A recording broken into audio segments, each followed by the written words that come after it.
Hello students, today we are going to introduce a new unit that is going to deal with the basics of histology. Histology is broadly defined as the study of the microanatomy or the ultrastructure of cells, tissues and organs as seen through a microscope. That is the broad definition. The simple definition is that histology is the study of tissues, animal tissues or plant tissues. You should here remember that tissues are made of cells. So a groupment of cells with the same function and structure is referred to as a tissue. And when tissues come together, they make up an organ.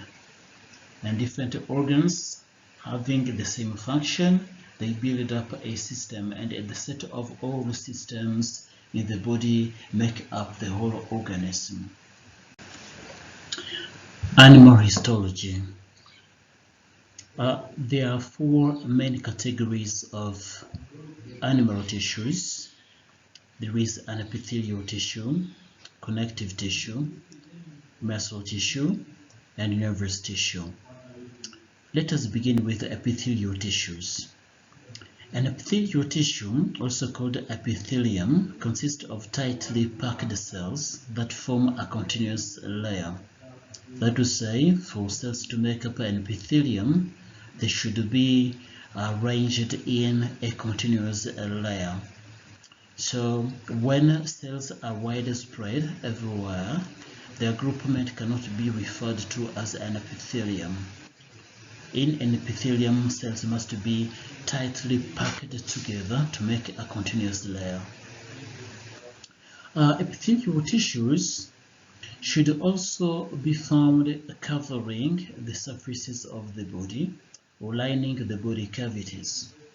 And there, they mainly assume the task of protection, secretion, absorption, excretion, and filtration. General characteristics in epithelia. All epithelium are polarized, meaning that they have two different sides. Epithelial cells are exposed to the environment on one side, but on the other side they have a basement membrane or the basal membrane. The basement membrane is simply a thin layer of various types of proteins that anchors the epithelium to the extracellular matrix, which is often a type of connective tissue. Now, when we say that epithelial cells are exposed to the environment on one side, that side refers to the body surface, to the lumen of a cavity or hollow organ, for example, stomach, or the lumen of a tube, for example, a blood vessel, intestine, trachea, urethra, or ureter. So what we call the basal membrane or basal lamina is going to be found on the other side of an epithelium, and here it will be found between the epithelial tissue and an underneath or underlying tissue, that is a connective tissue. So from this we say that epithelia are polarized. They have two different sides, an outer side and another inner side where there is the basement membrane separating the epithelial tissue from the underneath connective tissue. The apical surface or external surface of an epithelial tissue faces the lumen or outside of the organ and is therefore exposed to the fluid or air. It is this surface that is often covered with specialized projections. You should remember, for example, the presence of villi and microvilli in the cells of the small intestine in order to increase the surface area for absorption, or the presence of hair or pili in the respiratory passages such as nasal cavity and trachea in order to trap dust or other foreign particles in order to prevent them from getting deep into respiratory organs such as lungs. The opposite side of each epithelium is the basal surface. So the opposite of apical surface, the external surface or the outer surface, is the basal surface, that is the inner surface. And this inner surface is attached to the basal lamina or basal membrane, the one which separates the epithelial tissue from the underneath connective tissue. Epithelial cell shape may be cuboidal, like dice, columnar, like bricks standing on end, or squamous, like floor tiles. In addition, cells may be arranged in a simple epithelium, single cell layer, a stratified epithelium, multiple layers of cells, or a pseudo-stratified epithelium, a single layer of cells varying in height.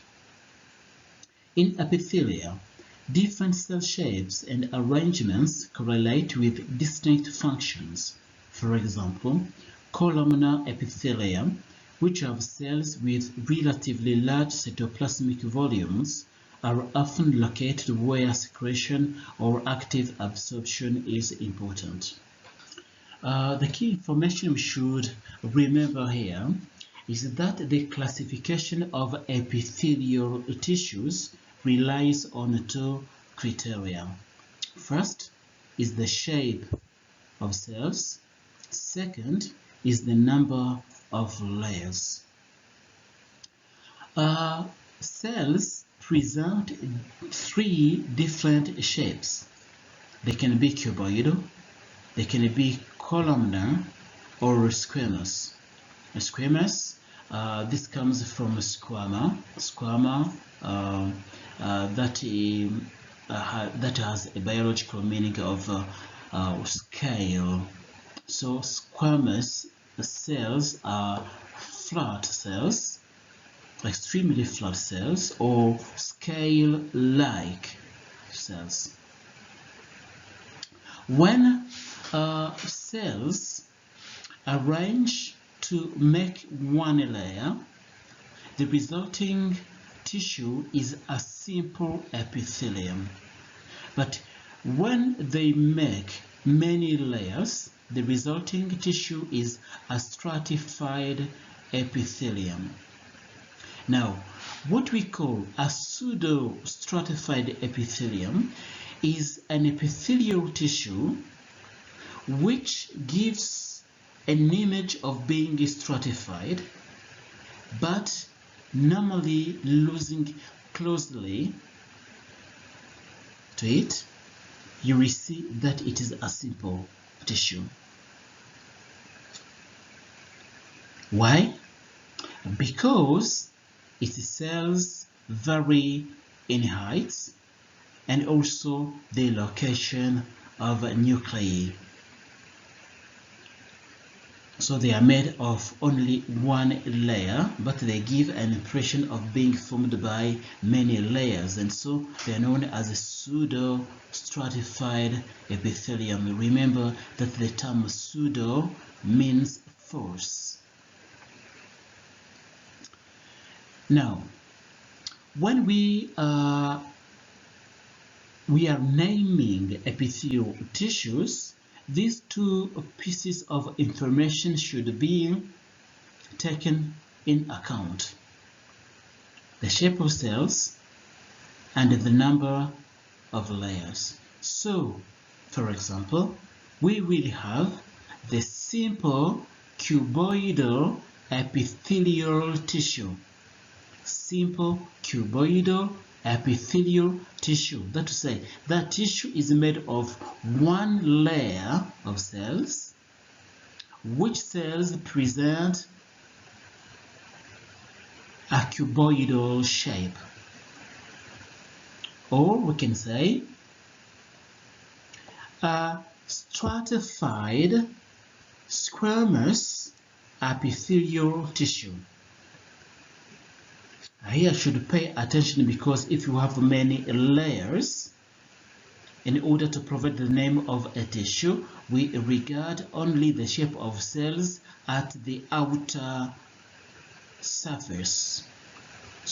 So we should consider the outermost layer in order to know the name that we should attribute to the tissue.